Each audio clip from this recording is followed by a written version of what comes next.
séquence émotion. Maintenant, ça craint. Maintenant, c'est une séquence émotion. Parce que... Parce qu'on va écouter tes filles. Ah, putain. Tu as 3 enfants, 2 filles et un garçon. J'ai voulu rencontrer Ninon et Pauline. Pauline est née, la dernière c'est Ninon. Je les ai appelés. Alors non, j'étais pas pour. T'étais pas pour. Non, j'étais pas pour parce qu'on l'a pas vraiment fait jamais. Enfin, même jamais. Et j'étais pas pour, mais quand même, comme tu vois, c'est vous qui avez assisté un petit peu, monsieur Michel. Et donc, je me suis dit, quand même, je vais leur poser la question. Elles m'ont dit, pourquoi? Pourquoi faire? Bah, je sais pas, pour dire que vous avez un père de merde, que c'est une catastrophe, je sais pas ce que vous voulez, c'est vous qui décidez. Après tout, faites ce que vous voulez. Et puis, tu les as appelés, je ne sais pas si on se voutoie. Oui. Hein, voutoyons-nous. Ça dépend. Voutoyons-nous. Et je ne sais pas ce que vous avez fait, en tout cas, voilà, vous les avez, je ne sais rien. Et je ne m'attends pas au pire, mais c'est le genre de choses que je ne vis pas forcément très bien. Voilà. Voici donc Ninon et Pauline. C'était il y a quelques jours, pas loin d'ici. Pauline et Ninon, quel scoop! Je suis très fier. C'est la première fois. Votre papa m'avait dit tente le coup et vous avez accepté. Je commence par qui? Par Pauline ou par Ninon? On va faire la plus grande, hein. Par la plus grande, commence par elle. Alors Pauline, quelles sont les principales qualités de papa? Oh, qualité, est-ce qu'il en a? Arrête. Bonne question. D'abord, est-ce qu'il en a? Bien sûr qu'il en a. Évidemment, Il il en a. est généreux, première grande qualité. Il est drôle. Si je vous dis Coucou c'est nous ou Ciel Montmardi, vous connaissez les coulisses des deux. Je les connais de loin. Après, j'étais petite encore à l'époque, hein. Ça veut dire que vous avez découvert ces émissions comme téléspectatrice plus tard. Exactement. Et que je découvre encore. Encore maintenant. Exactement. Comment vous l'avez trouvé? Le présentateur Christophe de Chavannes.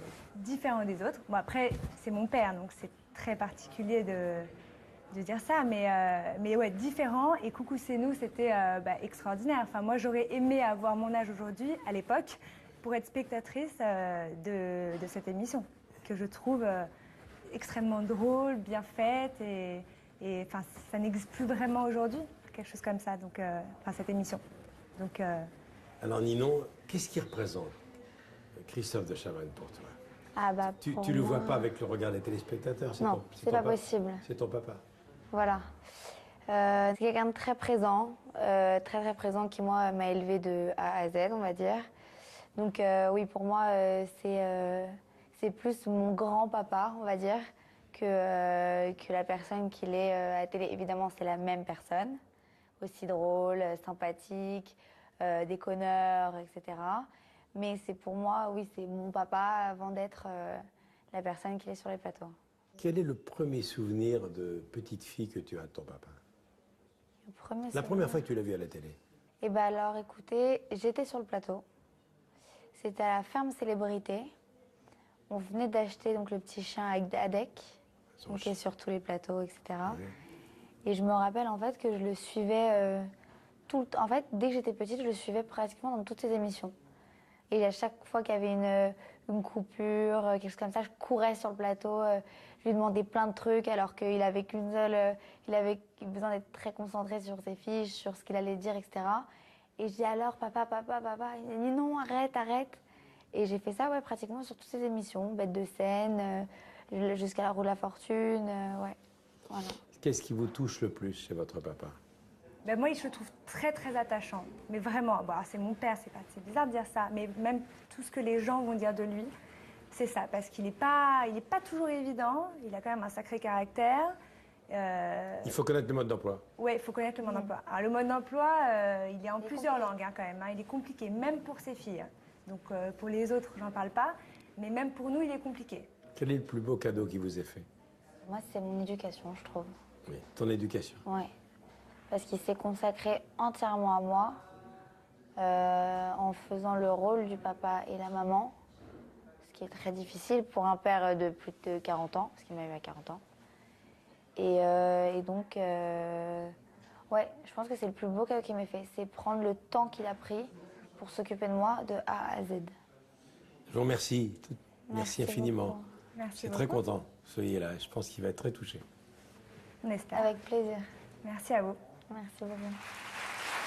C'est magnifique, les filles. Voilà. Je sais. Ah merde, fais chier. Ouais. Si Johnny était là, il dirait ça se cul. Mais elles sont magnifiques, tes filles. Ouais. Elles sont charmantes, elles sont intelligentes. Voilà, tu as aussi un grand garçon. Alors, une est dans notre métier. Oui, la grande, de travaille, chez Fremantle. voilà, travaille chez Fremantle. J'y suis pour rien, hein, parce Non, que je sais. elle me disait, je veux jamais faire ton métier de merde et tout ça. Donc voilà. Et elle est rentrée. Sa maman, la grande a été éduquée par sa maman et moi. Oui. Et Ninon, je m'en occupe solo depuis 10 ans, 10-11 ans, tout seul. C'est du boulot, c'est une ado. C'est une formidable petite fille. Mais avec tout ce que peut comporter une formidable petite fille qui devient 17 ans et demi. Mais tu es content d'avoir vu tes filles quand même. Elles sont magnifiques. Bon.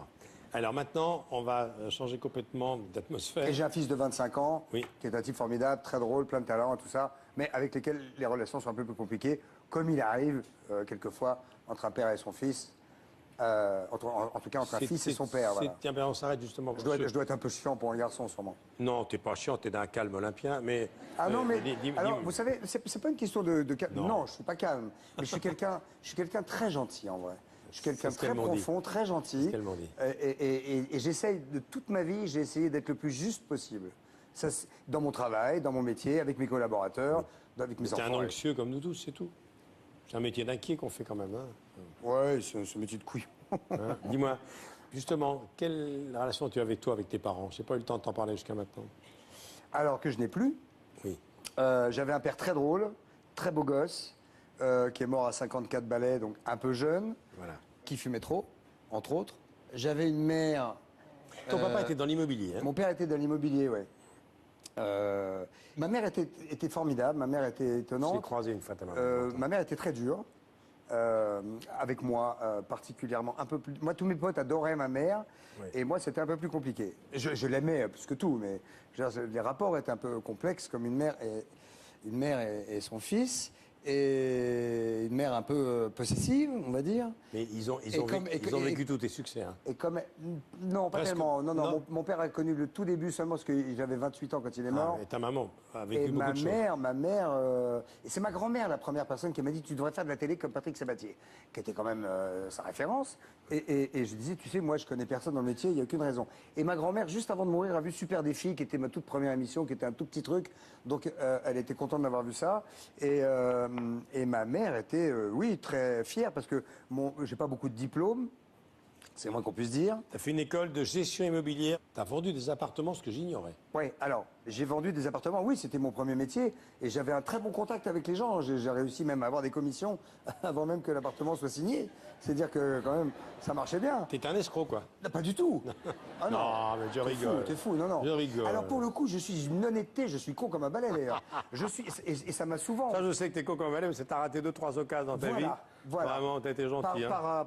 Oui. Par droiture, et seule droiture. Et puis, puisqu'on parlait de diplôme, ben, le seul que j'ai, vous Eh l'avez ben, à le la main. voilà, c'est là où je voulais en venir. Voilà le seul diplôme qu'a Christophe. Le brevet Mickey athlète complet, disputé sous le patronage du journal Mickey. Et attends, c'est le 29 avril 1963 sur la plage de Trouville. Oui, une plage de bourgeois, Trouville-Deauville. Parce que mon grand-père avait une maison par là-bas. Voilà. Et alors, donc je l'ai, et je l'affiche, et je le montre, et j'en suis extrêmement fier. Ah oui, t'as raison. Voilà. Alors, je ne peux pas te consacrer un dimanche sans parler de tout ce que tu as fait pour lutter contre ce fléau terrible qu'est le sida. Alors, sortez couvert, c'est toi. Et moi, je ne pouvais pas avoir entre les mains l'instrument que j'avais, je parle évidemment de la télé, sans participer à quelque chose de collectif. Et il se trouve que dans les années 85-86 est arrivée cette épouvantable merde qu'est le sida. Et moi, je ne pouvais pas imaginer qu'on puisse mourir par amour. Parce qu'en fait, le sida, c'était ça. C'était mourir par amour. Et donc, j'ai sorti en 88-9 la première opération Sortez couvert qui était avec le préservatif à 1 franc.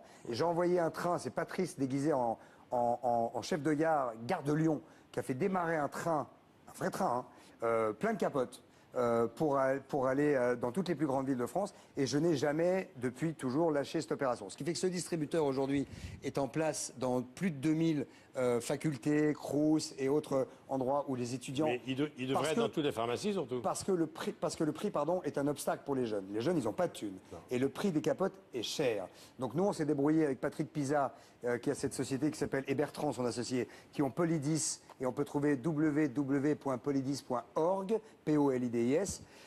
Les 100 premiers pharmaciens qui vont nous appeler à partir d'aujourd'hui pourront avoir ce distributeur gratuitement. Il faudra l'installer devant les pharmacies. Il y a 24 000 pharmacies en France. Il y a 200 ou 250 pharmacies seulement qui ont ce distributeur. Et donc c'est avec une association que je parraine, qui s'appelle Croix Verte et Ruban Rouge. Donc à chaque fois que je fais un jeu à la télé et où j'arrive à gratter des sous, c'est pour installer des capotes dans les pharmacies et des distributeurs La boîte à 20 de 12, centimes. c'est 2 euros. 2 euros les 12, franchement. Et c'est vraiment une norme NF. Hein. Et NF, ça ne veut pas dire no fuck, ça veut dire vraiment norme française. C'est de bonne qualité. Association Croix Verte et Ruban Rouge. Voilà. Et donc, on ne demande pas de dons, on demande aux pharmaciens de faire leur boulot. Et je vais avoir un mot un petit peu dur, et je sais qu'à chaque fois, je me fais mal voir. Mais si votre pharmacie ne vend pas de capotes bon marché pour les jeunes, pour vos gamins ou pour ceux qui n'ont pas de sous, alors changez de pharmacie. Messieurs les pharmaciens, je vous remercie et je vous salue. Voilà. Maintenant, Papa, il a dit non, arrête, arrête. Et j'ai fait ça, ouais, pratiquement sur toutes ces émissions, Bête de scène, jusqu'à la roue de la fortune, ouais. Voilà. qu'est-ce qui vous touche le plus chez votre papa? Ben moi, je le trouve très, très attachant. Mais vraiment, bon, c'est mon père, c'est bizarre de dire ça, mais même tout ce que les gens vont dire de lui, c'est ça. Parce qu'il n'est pas toujours évident, il a quand même un sacré caractère. Il faut connaître le mode d'emploi. Oui, il faut connaître le mode d'emploi. Alors, le mode d'emploi, il est en plusieurs langues hein, quand même. Hein. Il est compliqué, même pour ses filles. Donc, pour les autres, j'en parle pas. Mais même pour nous, il est compliqué. Quel est le plus beau cadeau qui vous ait fait? Moi, c'est mon éducation, je trouve. Oui, ton éducation. Ouais. Parce qu'il s'est consacré entièrement à moi, en faisant le rôle du papa et la maman, ce qui est très difficile pour un père de plus de 40 ans, parce qu'il m'a eu à 40 ans. Et donc, ouais, je pense que c'est le plus beau cadeau qu'il m'ait fait, c'est prendre le temps qu'il a pris pour s'occuper de moi de A à Z. Je vous remercie. Merci infiniment. Beaucoup. Merci Je suis beaucoup. très content que vous soyez là. Je pense qu'il va être très touché. On espère. Avec plaisir. Merci à vous. Merci beaucoup. C'est magnifique, les filles. Voilà. Je sais. Ah merde, hein. Fais chier. Ouais. Si Johnny était là, il dirait ça se cul. Mais elles sont magnifiques, tes filles. Ouais. Elles sont charmantes, elles sont intelligentes. Voilà, t'as aussi un grand garçon. Alors, une est dans notre métier. Oui, la grande, grande, travail, chez Fremantle. voilà, travail chez Fremantle. J'y suis pour rien, hein, parce Non, que je sais. elle me disait, je veux jamais faire ton métier de merde et tout ça. Donc voilà. Et elle est rentrée. Sa maman, la grande a été éduquée par sa maman et moi. Oui. Et Ninon, je m'en occupe solo depuis 10 ans, 10-11 ans, tout seul. C'est du boulot, c'est une ado. C'est une formidable petite fille. Mais avec tout ce que peut comporter une formidable petite fille qui devient 17 ans et demi. Mais t'es content d'avoir vu tes filles, quand même. Elles sont magnifiques. Bon. Alors maintenant, on va changer complètement d'atmosphère. Et j'ai un fils de 25 ans, Oui. qui est un type formidable, très drôle, plein de talent et tout ça, mais avec lesquels les relations sont un peu plus compliquées, comme il arrive quelquefois entre un père et son fils, en tout cas entre un fils et son père. Voilà. Tiens, ben, on s'arrête justement. Je dois être un peu chiant pour un garçon, sûrement. Non, t'es pas chiant, t'es d'un calme olympien, mais... Ah non, mais alors, dis- vous savez, c'est pas une question de calme. Non. Non, je suis pas calme. Mais je suis quelqu'un de très gentil, en vrai. Je suis quelqu'un de C'est ce qu'elles très m'ont dit. profond, très gentil. ce qu'elles m'ont dit. Et j'essaye, de toute ma vie, j'ai essayé d'être le plus juste possible. Ça, dans mon travail, dans mon métier, avec mes collaborateurs, avec mes T'es un enfants. anxieux comme nous tous, c'est tout. C'est un métier d'inquiet qu'on fait quand même. Hein. Ouais, c'est un métier de couille.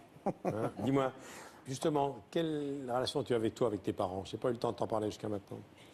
Alors que je n'ai plus, Oui. j'avais un père très drôle, très beau gosse, qui est mort à 54 balais, donc un peu jeune, Voilà. qui fumait trop, entre autres. J'avais une mère... Ton papa était dans l'immobilier. Hein. Mon père était dans l'immobilier, ouais. Ma mère était formidable, ma mère était Je l'ai étonnante. croisé une fois ta maman. Ma mère était très dure. avec moi particulièrement. Un peu plus. Moi, tous mes potes adoraient ma mère, Oui. et moi, c'était un peu plus compliqué. Je l'aimais plus que tout, mais je veux dire, les rapports étaient un peu complexes, comme une mère et son fils. Et Exactement. Et que je découvre encore. Encore maintenant. Exactement. Comment vous l'avez trouvé, le présentateur Christophe de Chavannes? Différent des autres. Bon, après, c'est mon père, donc c'est très particulier de dire ça, mais ouais, différent. Et Coucou c'est nous, c'était extraordinaire. Enfin, moi, j'aurais aimé avoir mon âge aujourd'hui, à l'époque, pour être spectatrice de cette émission, que je trouve extrêmement drôle, bien faite, et enfin, ça n'existe plus vraiment aujourd'hui, quelque chose comme ça, donc, enfin, cette émission. Donc, Alors Ninon, qu'est-ce qui représente Christophe de Chavannes pour toi?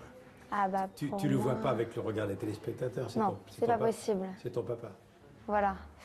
C'est quelqu'un de très présent, très présent qui, moi, m'a élevée de A à Z, on va dire.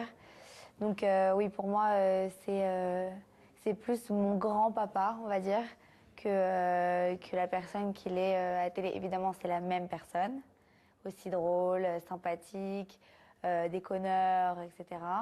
Mais c'est pour moi, oui, c'est mon papa avant d'être la personne qu'il est sur les plateaux. Quel est le premier souvenir de petite fille que tu as de ton papa? Le premier La souvenir. première fois que tu l'as vu à la télé? Eh bien alors, écoutez, j'étais sur le plateau. C'était à la ferme Célébrité. On venait d'acheter donc le petit chien Adek, donc qui est sur tous les plateaux, etc. Et je me rappelle en fait que je le suivais tout le temps. En fait, dès que j'étais petite, je le suivais pratiquement dans toutes ses émissions. Et à chaque fois qu'il y avait une coupure, quelque chose comme ça, je courais sur le plateau, je lui demandais plein de trucs alors qu'il avait qu'une seule, il avait besoin d'être très concentré sur ses fiches, sur ce qu'il allait dire, etc. Et je dis alors, papa. et une mère un peu possessive, on va dire. Mais ils ont comme- vécu, vécu tous tes succès. Hein. Et comme non, pas Presque. tellement. Non. Non. Mon père a connu le tout début seulement parce que j'avais 28 ans quand il est mort. Et ta maman a vécu Et beaucoup ma de choses. mère, et c'est ma grand-mère la première personne qui m'a dit tu devrais faire de la télé comme Patrick Sabatier, qui était quand même sa référence. Et je disais tu sais moi je connais personne dans le métier, il n'y a aucune raison. Et ma grand-mère juste avant de mourir a vu Super Défi qui était ma toute première émission, qui était un tout petit truc, donc elle était contente d'avoir vu ça. Et ma mère était oui très fière parce que j'ai pas beaucoup de diplômes, c'est le moins qu'on puisse dire. Tu as fait une école de gestion immobilière. Tu as vendu des appartements, ce que j'ignorais. Oui, alors, j'ai vendu des appartements, oui, c'était mon premier métier, et j'avais un très bon contact avec les gens. J'ai réussi même à avoir des commissions avant même que l'appartement soit signé. C'est-à-dire que, quand même, ça marchait bien. T'es un escroc, quoi. Non, pas du tout. Ah Non, mais je rigole. T'es fou, non. Je rigole. Alors, pour le coup, je suis une honnêteté, je suis con comme un balai, d'ailleurs. Et ça m'a souvent... Ça, je sais que t'es con comme elle, mais c'est t'as raté 2-3 occasions dans ta vie. Voilà. Vraiment, t'as été gentil. hein. Oui. Par droiture et sa droiture. Et puis, puisqu'on parlait de diplôme, le seul que j'ai, vous Ah l'avez ben, à le la main. voilà, c'est là où je voulais en venir. Voilà le seul diplôme qu'a Christophe. Le brevet Mickey athlète complet, disputé sous le patronage du journal Mickey. Et attends, c'est le 29 avril 1963 sur la plage de Trouville. Oui, une plage de bourgeois, Trouville-Deauville. Parce que mon grand-père avait une maison par là-bas. Voilà. Et alors donc je l'ai, et je l'affiche et je le montre, et j'en suis extrêmement fier. Ah oui, t'as raison. Voilà. Alors, je ne peux pas te consacrer un dimanche sans parler de tout ce que tu as fait pour lutter contre ce fléau terrible qui est le sida. Alors, sortez couverts, c'est toi. Et moi, je ne peux... Séquence émotion. Maintenant, ça craint. Maintenant, c'est une séquence émotion. Parce que... Parce qu'on va écouter tes filles. Ah, putain. Tu as 3 enfants, 2 filles et un garçon. J'ai voulu rencontrer Ninon et Pauline. Pauline est née, la dernière c'est Ninon. Je les ai appelés. Alors non, j'étais pas pour. T'étais pas pour. Non, j'étais pas pour parce qu'on l'a pas vraiment fait jamais. Enfin, même jamais. J'étais pas pour, mais quand même, comme tu vois, c'est vous qui avez assisté un petit peu, monsieur Michel. Et donc, je me suis dit, quand même, je vais leur poser la question. Elles m'ont dit, pourquoi? Pourquoi faire? Bah, je sais pas, pour dire que vous avez un père de merde, que c'est une catastrophe, je sais pas ce que vous voulez, c'est vous qui décidez. Après tout, faites ce que vous voulez. Et puis, tu les as appelés, je ne sais pas si on se voutoie. Oui. Hein, voutoyons-nous. Ça dépend. Voutoyons-nous. Et je ne sais pas ce que vous avez fait, en tout cas, voilà, vous les avez, je ne sais rien. Et je m'attends pas au pire, mais c'est le genre de choses que je ne vis pas forcément très bien. Voilà. Voici donc Ninon et Pauline. C'était il y a quelques jours, pas loin d'ici. Pauline et Ninon, quel scoop! Je suis très fier. C'est la première fois. Votre papa m'avait dit tente le coup et vous avez accepté. Je commence par qui? Par Pauline ou par Ninon? On va faire la plus grande. Hein. Par la plus grande, on commence par elle. Alors Pauline, quelles sont les principales qualités de papa? Ouh, qualité, est-ce qu'il en a? Arrête. Bonne question. D'abord, est-ce qu'il en a? Bien sûr qu'il en a. Évidemment, Il il en a. est généreux, première grande qualité. Il est drôle. Si je vous dis Coucou c'est nous ou Ciel mon mardi, vous connaissez les coulisses des deux. Je les connais de loin. Après, j'étais petite encore à l'époque. Hein. Ça veut dire que vous avez découvert ces émissions comme téléspectatrice plus tard. Exactement.